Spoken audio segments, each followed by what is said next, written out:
Ladies and gentlemen, it's Macabre Derek back with another RPG rant.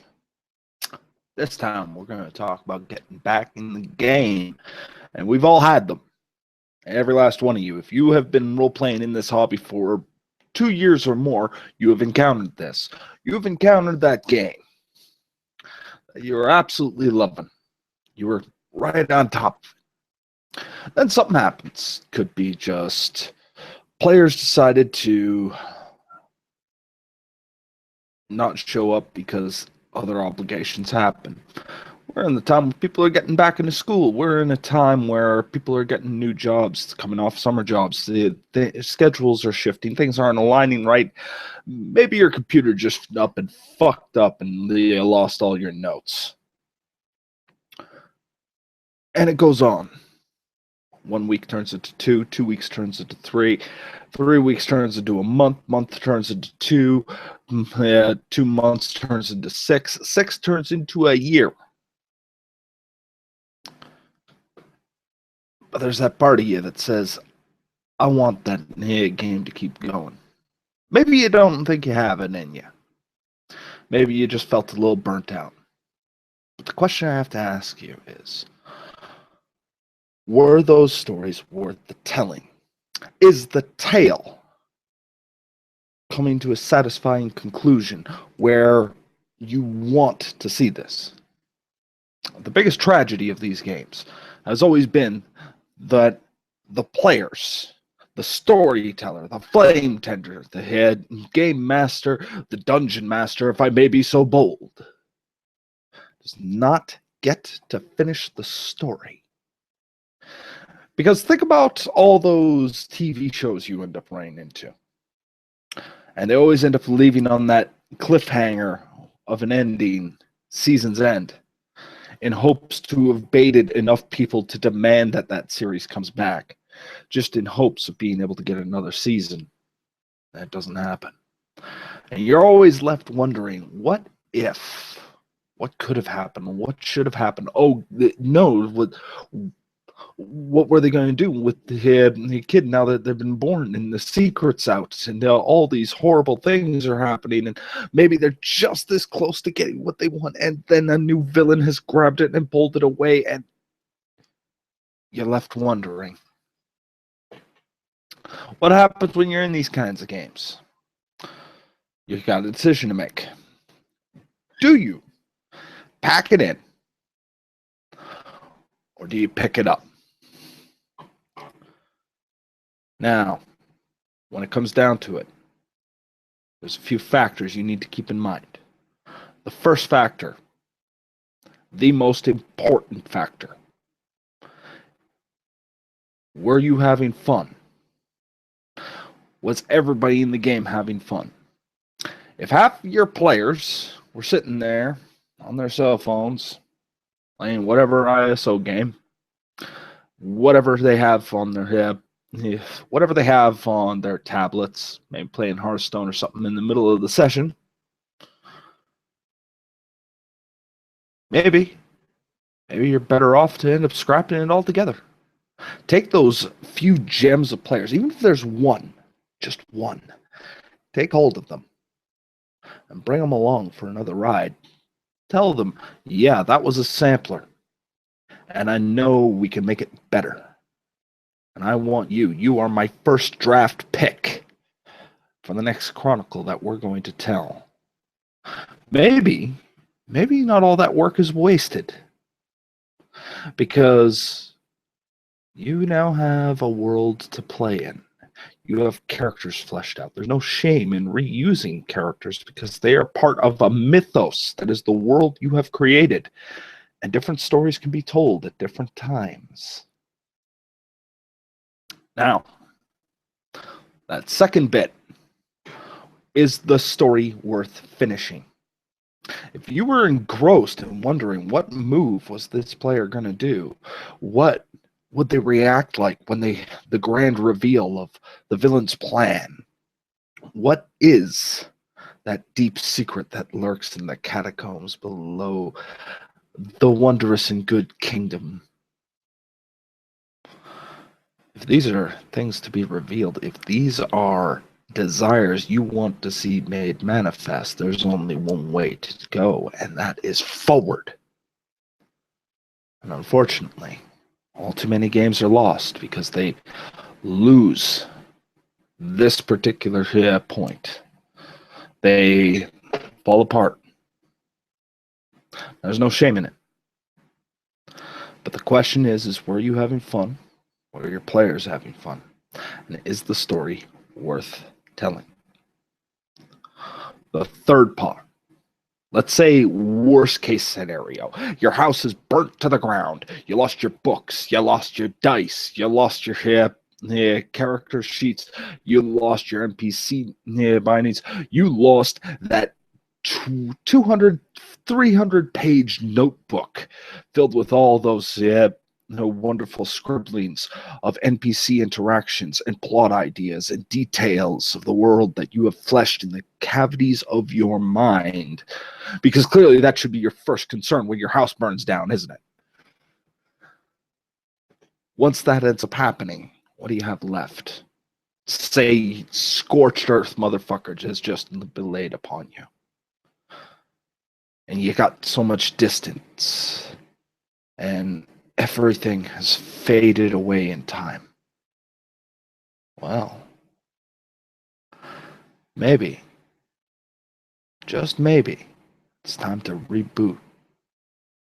Or maybe not. Here's the thing.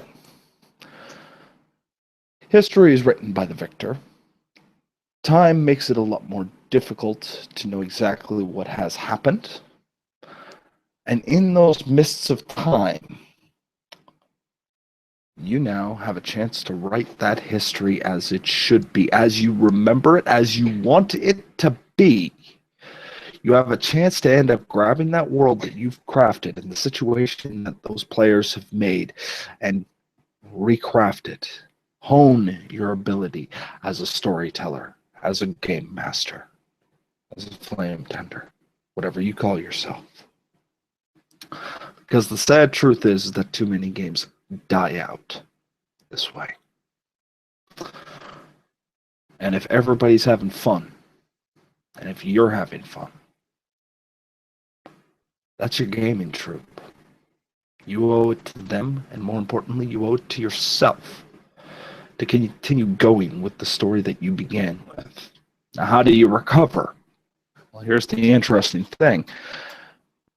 Time and again, I would suggest session 0. Grab your players. Grab a blank sheet of paper. Grab a notebook. And start discussing what they enjoyed in the campaign. Discuss the plot details as they remember it. Start the chronicle off as these players remember it, as they envisioned it. Yes, they might get a few details wrong. Most of them are going to want to retell the highlights, the moments that are most important. And the players that are most important to, or the points of plot, those moments that are most important to a player should be the most important ones to an ST. Because those are the ones that allow you to end up crafting experiences. That's what they gravitated to. That's what they remember. That's what's seared into their head meat. You use that as a jumping off point. You take that session 0, you write notes, you ask questions, you get as detailed as you can. You go until you have campaign ideas and notes for years. You think about the NPCs. Have them discuss those NPCs. What did they remember about them? What was it that really highlighted? What was their personality traits? Reconstruct the world with them. And in fact, now would be a really good time to start asking them, what other things did they want in this campaign? You know, do they want to have a rivalry with a great house? Do they want the opportunity to fight a mythic dragon of ages old? Do they want the shadowy politics and the puppet strings that come along with it? Or maybe They just want a good old-fashioned time to cut loose, kick in the door, beat somebody to death with the hinges. This is a perfect time to find these details out again and help refocus that campaign. It comes down to, are you having fun with it? Don't stress on the details. Be inspired by them. And that starts every time with just asking, what do you remember? What were those fond memories?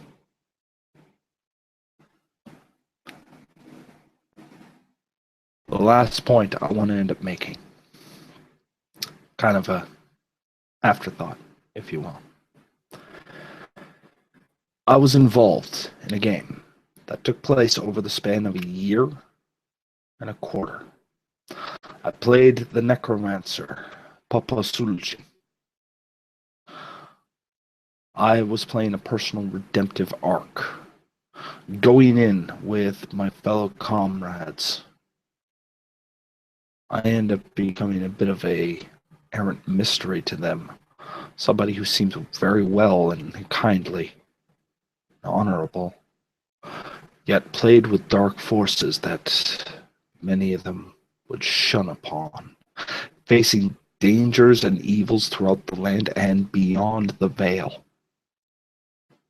Spoken to his goddess and asked for a great sin that none of them knew, and asked if he was forgiven. The goddess answered soon. With that in mind, he pushed forward beyond, through a world of demons and hells, scorched and rancid, with horrific creatures serving as allies. And even worse, well, the loss of friends, kingdom, and the world he ever knew, just for that vain hope of forgiveness. A child at his side.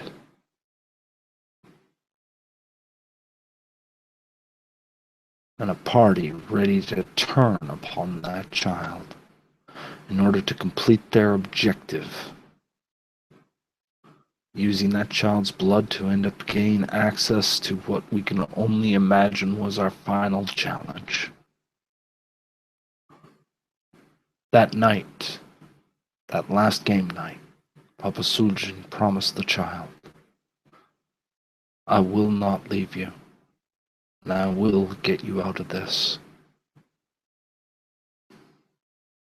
He knew this, knowing that the party may turn against him, may kill him. And despite the scores of sinners and dead that surrounded him, protected him and his party, and the child most of all, he knew he couldn't beat them. That's where the session ended off. Now, if you've experienced this over the course as I have, ask yourself, is the story worth finishing? If you found this video helpful, press the like button. Every little bit helps.